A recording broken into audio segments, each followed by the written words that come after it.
4 जून 2023। प्रातः मुरली ओम शांति। अव्यक्त बाप दादा रिवाइज 31/12/94 मधुबन। आज प्यारे बाबा के अव्यक्त महावाक्य हैं। बाबा ने सुनाया, नए वर्ष को शुभ भावना गुण स्वरूप वर्ष के रूप में मनाओ। नए वर्ष को शुभ भावना गुण स्वरूप वर्ष के रूप में मनाओ। आज नवयुग रचता बाप दादा अपने नवयुग राज्य अधिकारी बच्चों को देख रहे हैं। नव वर्ष को देख अपना नवयुग याद आता है। दुनिया वाले नया साल कितने धूमधाम से मनाते, तो तुमको क्या याद आता है? अपना नया युग। नवयुग के आगे ये नव वर्ष कोई बड़ी बात नहीं। जिस नवयुग में हर वस्तु, हर व्यक्ति, प्रकृति सब नया है। नया वर्ष जब शुरू होता है तो पुरानी वस्तु व व्यक्ति के पुराने स्वभाव, संस्कार, चाल चलन कुछ नए होते हैं, कुछ पुराने होते हैं। लेकिन आपके नवयुग में पुराने का नाम निशान नहीं। व्यक्ति भी नया अर्थात सतो प्रधान है और प्रकृति भी सतो प्रधान अर्थात नई है। प्रकृति में भी आजकल जैसे पुरानापन नहीं होगा। तो नवयुग की मुबारक के साथ नव वर्ष की मुबारक। बाबा ने कहा, आज विशेष नया वर्ष मनाने के उमंग उत्साह से खुशी खुशी से सभी पहुंच गए हैं। तो बाप दादा भी दिल से दिल की दुआएं सहित नव युग की और नए वर्ष की डबल मुबारक दे रहे हैं। बाप दादा नए युग की और नए वर्ष की बच्चों को क्या दे रहे हैं? मुबारक दे रहे हैं। आप सभी को भी डबल याद है या सिंगल याद है?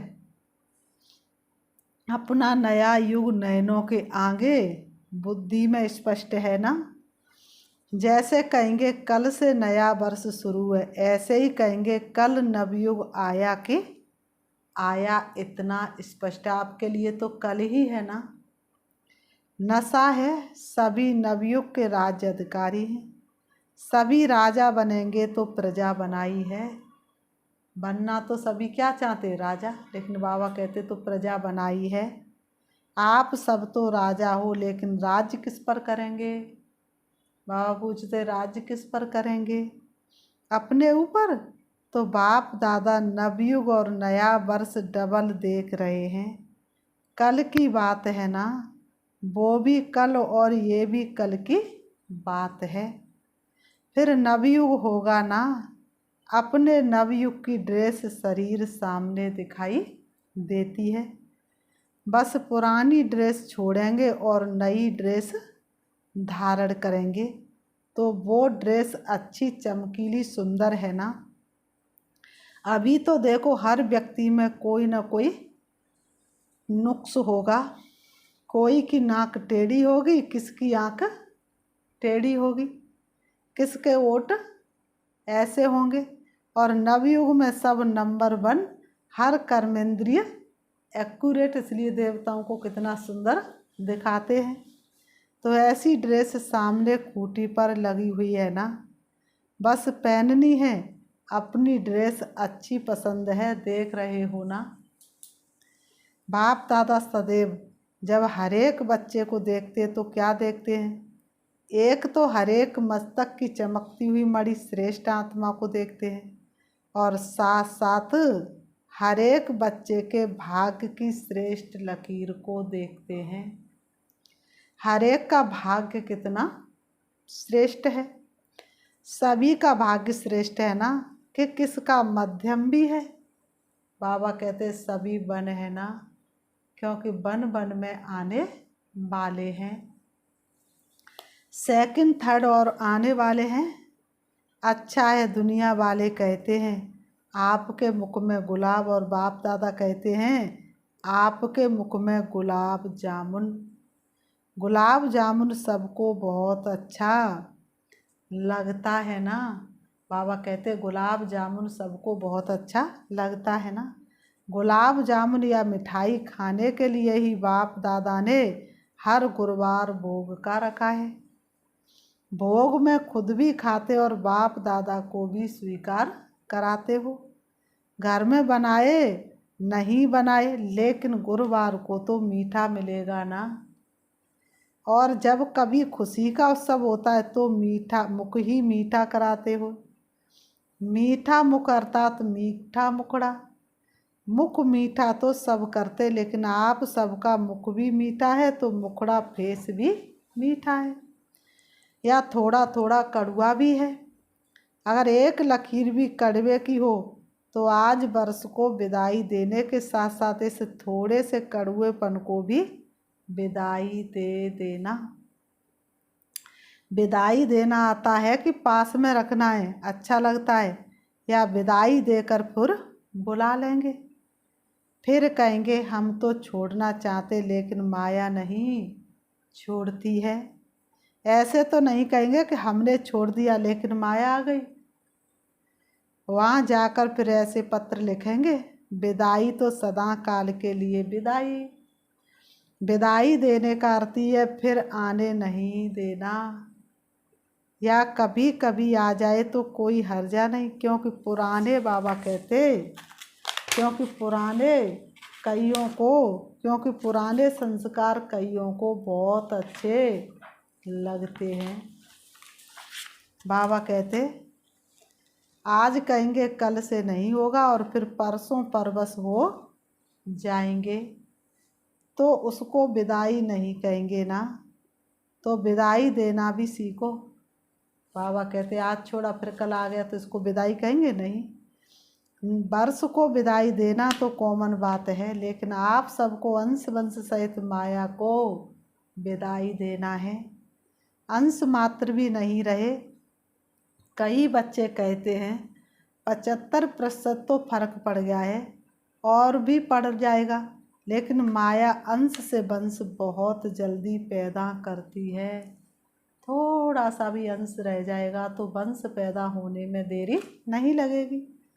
25% अंश मात्र भी रहा तो 25 से 50 तक भी बहुत जल्दी पहुंच सकता है। इसलिए अंश सहित समाप्त करना है। तो नए वर्ष में क्या करेंगे? पुराने वर्ष को विदाई देने के साथ साथ माया के अंश को भी विदाई देना, और विदाई के साथ बधाई भी देते हो ना। कल सभी 1-2 को मिलेंगे तो कहेंगे नए वर्ष की मुबारक हो, बधाई हो। तो विदाई दो और विदाई के साथ साथ अपने को भी और दूसरों को भी सदा फरिश्ते स्वरूप की बधाई दो। है ही फरिश्ता, ऊपर से नीचे आए, अपना कार्य किया और उड़ा। फरिश्ता क्या करते हैं? पैगाम देने जाते और फिर वापस चले जाते। तुम हो फरिश्ता, अनुभव करो, ऊपर से नीचे आए, बाबा का कार्य पूरा किया और फिर उड़े। फरिश्ते यही करते हैं ना। उड़ती कला की निशानी पंख दिखाए हैं।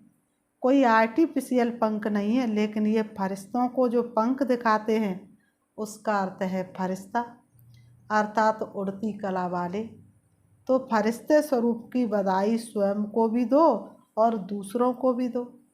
सदा फरिश्ते स्वरूप के स्मृति में भी रहो और दूसरों को भी उसी स्वरूप से देखो। फलानी है फलाना है नहीं, फरिश्ता है। ये फरिश्ता संदेश देने के निमित्त है, समझा? हर किसी को किस रूप में देखो? फरिश्ते रूप में। तो ना घृणा आएगी, ना नफरत आएगी, ना उसके नाम रूप में फंसेंगे। तो सभी को फरिश्ते स्वरूप की मुबारक दो, चाहे कोई कैसा भी हो। लेकिन दृष्टि से सृष्टि बदल सकती है। जब दृष्टि से सृष्टि बदल सकती तो क्या ब्राह्मण नहीं बदल सकता? आपकी दृष्टि स्मृति हर आत्मा को बदल देगी। बाप दादा को कभी कभी बच्चों पर क्या आती है? हंसी आती है। आप लोगों को भी अपने ऊपर आती है। एक तरफ कहते हैं कि हम विश्व परिवर्तक हैं, विश्व कल्याणकारी है, और फिर विश्व परिवर्तक आकर कहता है कि ये मेरे से बदली नहीं होगा, ये मुझसे बदली नहीं होता। विश्व को परिवर्तन करने के लिए जा रहे और अपना स्वभाव संस्कार नहीं बदल रहा, तो क्या कहेंगे इसको। अपने प्रति भी कभी रूहान में कहते चाहते हैं ये नहीं करें, फिर भी कर लेते हैं। तो विश्व परिवर्तक और स्वयं के लिए ही कहे कि मैं चाहता हूँ लेकिन कर नहीं पाता हूँ, तो उसका टाइटल क्या होना चाहिए। उसको विश्व परिवर्तक कहना चाहिए या कमज़ोर कहना चाहिए। गीत सुनाते हैं ना, क्या करे कैसे करे पता नहीं कब होगा। ये गीत बाप दादा तो सुनते हैं ना। जब विश्व परिवर्तक है, विश्व कल्याणकारी है, तो क्या कोई आत्मा को नहीं बदल सकते, स्वयं को नहीं बदल सकते। अगर स्वयं परिवर्तक भी नहीं तो विश्व परिवर्तक कैसे होंगे। बाप दादा कहते इस वर्ष की विशेष दृढ़ प्रतिज्ञा स्वयं से करो। प्रतिज्ञा का अर्थ ही है कि शरीर चला जाए, लेकिन जो प्रतिज्ञा की है वह प्रतिज्ञा नहीं जाए। इसलिए कहते रघुकुल रीत सदा चले आई, प्राण जाए पर वचन न जाए। तो प्रतिज्ञा करने की इतनी हिम्मत है, करेंगे डरेंगे तो नहीं। तो यही प्रतिज्ञा स्वयं से करो कि कभी भी किसी की कमजोरी व कमी को नहीं देखेंगे, किसी की कमजोरी कमी को नहीं सुनेंगे, नहीं बोलेंगे, ना सुनेंगे, ना बोलेंगे, ना देखेंगे। तो ये वर्ष क्या हो जाएगा, ये वर्ष हो जाएगा सुभावना गुण स्वरूप वर्ष। हर वर्ष को अपना अपना नाम देते हो ना। जब ये प्रतिज्ञा सभी कर लेंगे तो ये वर्ष हुआ सुभावना गुण स्वरूप वर्ष मंजूर है। फिर वहाँ जाकर नहीं बदल जाना। फिर कहेंगे मधुबन में तो वायुमंडल अच्छा था ना, और यहाँ तो वायुमंडल का संग है ना। बाबा ने कहा परिवर्तक किसी के संग में नहीं आता, किसी के प्रभाव में नहीं आता। अगर परिवर्तक की ही प्रभाव में आ जाएगा तो परिवर्तन क्या करेगा। इसलिए इस वर्ष को गुण मुहूर्त सुभावना वर्ष के रूप में मनाओ। किसकी अशुभ बात को भी आप अपने पास शुभ करके उठाओ। अशुभ देखते हुए भी आप शुभ दृष्टि से देखो। बाबा ने कहा जब प्रकृति को बदल सकते हो तो मनुष्य आत्माओं को नहीं बदल सकते हो। और उसमें भी ब्राह्मण आत्मा है, उनको नहीं बदल सकते हो। जब सबके प्रति शुभ भावना होगी तो बाबा ने कहा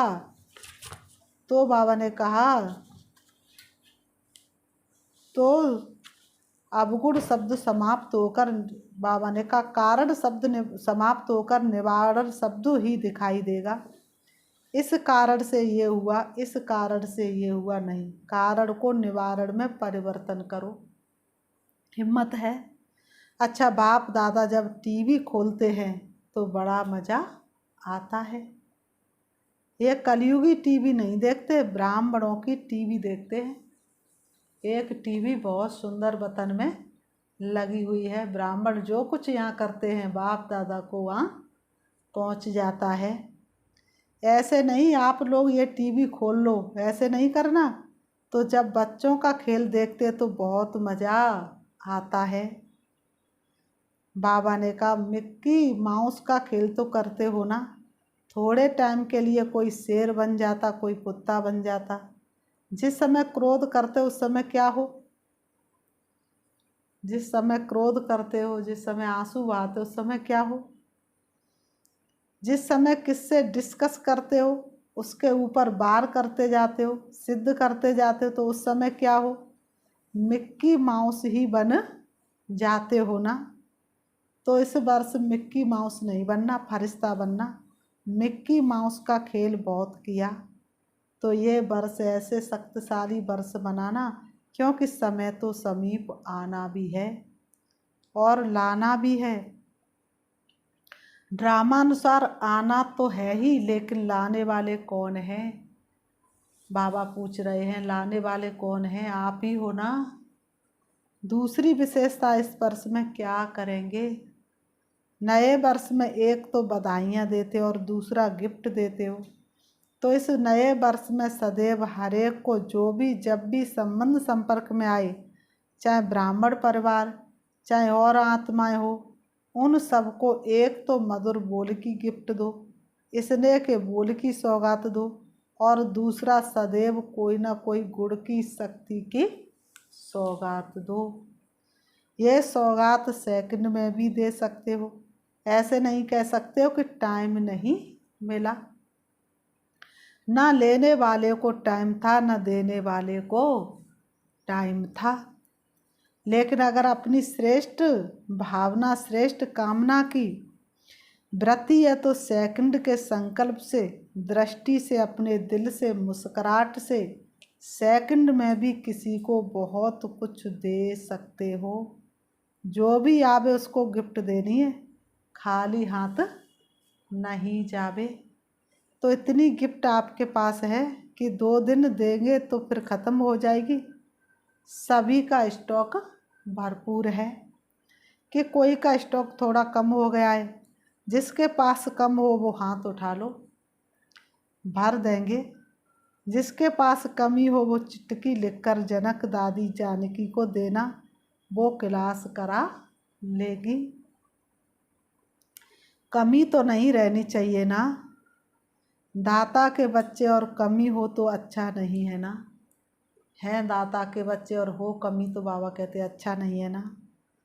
इसलिए भरपूर होकर जाना, कमी को लेकर नहीं जाना। वर्ष के साथ कमियों को भी विदाई देकर जाना। ऐसे नहीं कि सिर्फ कल एक दिन ही गिफ्ट देना, नहीं, सारा वर्ष सबको गिफ्ट बांटते जाओ। बिना गिफ्ट के कोई नहीं रह जाए तो कितना अच्छा लगेगा। अगर कोई आता है उसको छोटी सी प्यार से गिफ्ट दे दो तो कितना खुश होता है। चीज़ को नहीं देखते लेकिन गिफ्ट अर्थात स्नेह के स्वरूप को देखते हैं। गिफ्ट से कोई माला माल नहीं हो जाते हैं, लेकिन स्नेह से माला माल हो जाते हैं।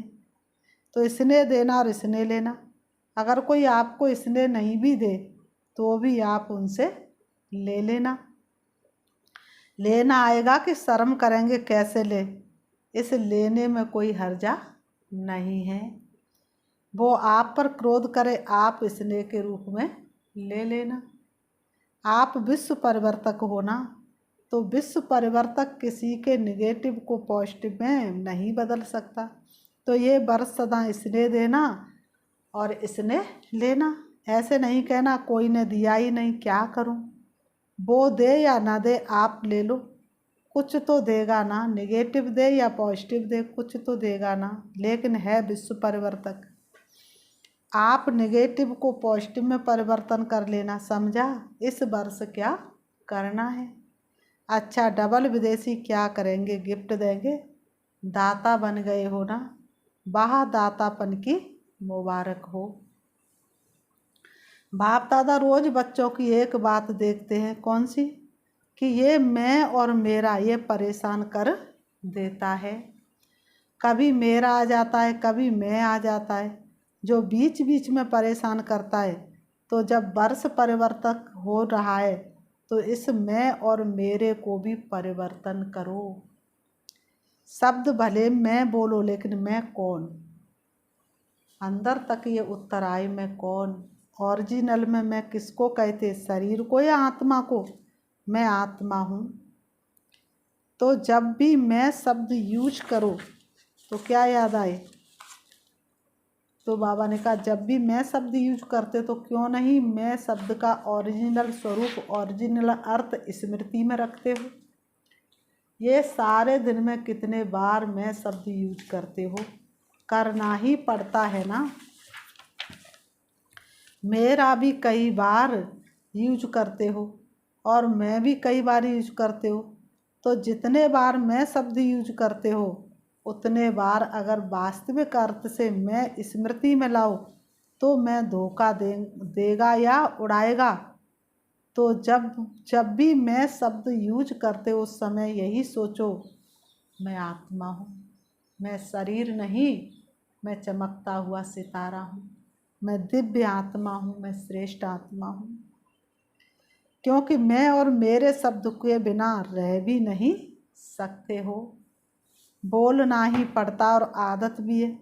मैं मेरे के पक्के संस्कार हो गए हैं। तो जिस समय मैं शब्द यूज करते हो उस समय ये सोचो कि मैं कौन। मैं शरीर तो हूँ ही नहीं ना। बॉडी कॉन्सेंस तब आवे जब मैं शरीर हूँ। शरीर तो मेरा कहते हो ना कि मैं शरीर कहते हो। कभी गलती से कहते हो कि मैं शरीर हूँ। गलती से भी नहीं कहेंगे ना कि मैं शरीर हूँ। तो मैं शब्द और ही स्मृति और समृद्धि दिलाने वाला शब्द है, गिराने वाला नहीं है। तो परिवर्तन करो, विश्व परिवर्तक पक्के होना। देखना कच्चे नहीं बनना। तो मैं शब्द को भी अर्थ से परिवर्तन करो। जब भी मैं शब्द बोलो तो उस स्वरूप में टिक जाओ। और जब मेरा शब्द यूज करते हो तो सबसे पहले मेरा कौन। सारे दिन में मेरा मेरा तो बहुत बनाते हो।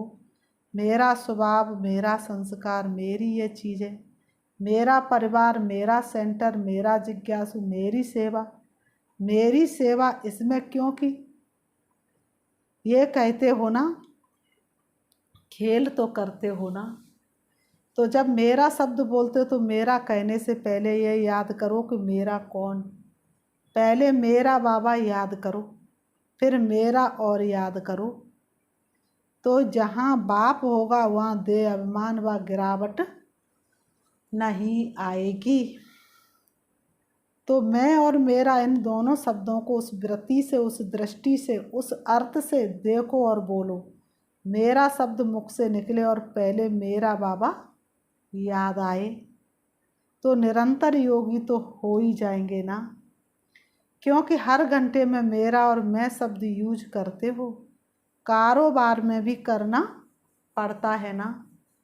तो जितने बार ये रिपीट करो, मुख से बोलो व मन से सोचो, मैं या मेरा, तो अर्थ का परिवर्तन करो। हद से बेहद में जाना है ना। जब बेहद सृष्टि की परिवर्तन आत्माएं हो, परिवर्तक आत्माएं हो, तो हद में क्यों जाते हो। सिर्फ भारत परिवर्तक तो नहीं हो ना, या डबल विदेशी सिर्फ फॉरेन परिवर्तक तो नहीं हो ना। विश्व परिवर्तक हो। विश्व अर्थात बेहद विश्व परिवर्तक है, ये पक्का याद है ना। तो ऑटोमेटिकली निरंतर योगी सहज योगी बन जाएंगे। मेहनत नहीं करनी पड़ेगी क्योंकि भाव और भावना बदल जाएंगी। बाबा ने कहा क्योंकि भाव और भावना बदल जाएंगी। अच्छा, चारों ओर के नवयुग के राज्य अधिकारी श्रेष्ठ आत्माओं को सदा स्व परिवर्तक और विश्व परिवर्तन के निमित्त विशेष आत्माओं को सदा पुरुषार्थ में नवीनता, श्रेष्ठता लाने वाले सर्व स्नेही आत्माओं को सदा बाप का नाम प्रत्यक्ष करने वाले सपूत आत्माओं को सदा मेरा और मैं को यथार्थ भाव और अर्थ में लाने वाले सहज योगी आत्माओं को बाप दादा का याद प्यार और नमस्ते। रूहानी हम बच्चों की रूहानी बाप दादा को याद प्यार और नमस्ते नमस्ते नमस्ते। वरदान बाबा ने दिया, आगे पीछे सोच समझकर हर कार्य करने वाले ज्ञानी तू आत्मा त्रिकालदर्शी भव। आगे पीछे सोच समझकर हर कार्य करने वाले ज्ञानी तू आत्मा त्रिकालदर्शी भव। स्पष्टीकरण, जो बच्चे त्रिकालदर्शी अर्थात तीनों कालों का ज्ञान बुद्धि में रखा आगे पीछे सोच समझकर कर्म करते हैं, उन्हें हर कर्म में सफलता मिलती है। ऐसे नहीं बहुत बिजी था इसलिए जो काम सामने आया वह करना शुरू कर दिया। नहीं, कोई भी कर्म करने के पहले ये आदत पड़ जाए कि पहले तीनों काल सोचना है। त्रिकालदर्शी स्थिति में स्थित होकर कर्म करो तो कोई भी कार्य व्यर्थ व साधारण नहीं होगा। स्लोगन, अपने संतुष्ट और खुशनुमा जीवन से सेवा करो तब कहेंगे सच्चे सेवाधारी। अपने संतुष्ट और खुशनुमा जीवन से सेवा करो तब कहेंगे सच्चे सेवाधारी अच्छा। ओम शांति। अभी हम 5 मिनट प्यारे बाबा को याद करते हैं। देखेंगे अपने आप को, मैं चमकती हुई ज्योति हूँ, चमकता हुआ सितारा हूँ। मैं अपने पिता परमात्मा के ऊपर बलिहार जाने वाली सर्वश्रेष्ठ आत्मा हूँ। मेरा सो सब कुछ बाप का है। मैं आत्मा सृष्टि रंगमंच पर परमात्म संदेश देने के लिए ठहरी हुई हूँ। बाकी मैं तो एक चमकती हुई ज्योति परम धाम निवासी हूँ। वही मेरा वास्तविक घर है। यहाँ तो मैं थोड़े से समय के लिए परमात्म संदेश देने के लिए ठहरी हुई हूँ। सारी सृष्टि के मनुष्यों को दुख दर्द से दूर करने के लिए, परमात्म शक्तियाँ देने के लिए, मैं आत्मा अपने आप में शक्ति भरने के लिए इस सृष्टि रंगमंच से दूर चली जा रही हूँ, जहाँ सर्व शक्तियों के सागर प्यारे पिता परमात्मा सर्व शक्तियों का खजाना लुटाने के लिए विराजमान है। मैं आत्मा चली जा रही हूँ, पहुँच जाती हूँ अपने स्वीट साइलेंस होम में। हल्के सुनहरे रंग के लाल रंग के आसमान में मैं प्रवेश कर जाती हूँ, जहाँ सर्व शक्तियों के सागर शिव बाबा हैं। मैं आत्मा उनके समीप हूँ। उनकी सर्व शक्तियाँ मुझ में समा रही हैं और मैं सारे विश्व को शक्ति देने के लिए सर्व शक्तियों को अपने अंदर समाती जा रही हूँ। मैं आत्मा भरपूर हो रही हूँ। मैं सर्व शक्तियों और खजानों से भरपूर होती चली जा रही हूँ। मैं विक्रमों के बोझ से मुक्त होती जा रही हूँ। मुझ आत्मा में शक्तियाँ असीम रूप से भरती जा रही हैं। अब मैं आत्मा शिव बाबा से शक्ति लेकर सारे विश्व की आत्माओं को शक्ति देने के लिए वापस आ रही हूँ। परम धाम से नीचे मैं आत्मा चली आ रही हूँ। मैं पहुँच जाती हूँ सृष्टि ग्लोब पर। मुझ आत्मा की शक्तियों ने संपूर्ण सृष्टि ग्लोब को ढक लिया है। सारे विश्व की आत्मा चारों तरफ है। मुझ आत्मा की शक्तियाँ एक एक मनुष्य आत्मा की भ्रकुटी में समाती जा रही हैं। सब दुख, अशांति और बीमारी से मुक्त होते जा रहे हैं। शक्तियों से भरपूर होते जा रहे हैं। हल्कापन महसूस कर रहे हैं। पापों से मुक्त हो रहे हैं। अब मैं आत्मा सृष्टि ग्लोब से भी नीचे आ जाती हूँ। सृष्टि रंगमंच पर जहाँ मेरे शरीर रूपी वस्त्र है, मैं आत्मा अब शरीर रूपी वस्त्रों में दोनों भ्रमों के बीच भ्रकुटी में विराजमान हो जाती हूँ। ओम शांति, ओम शांति।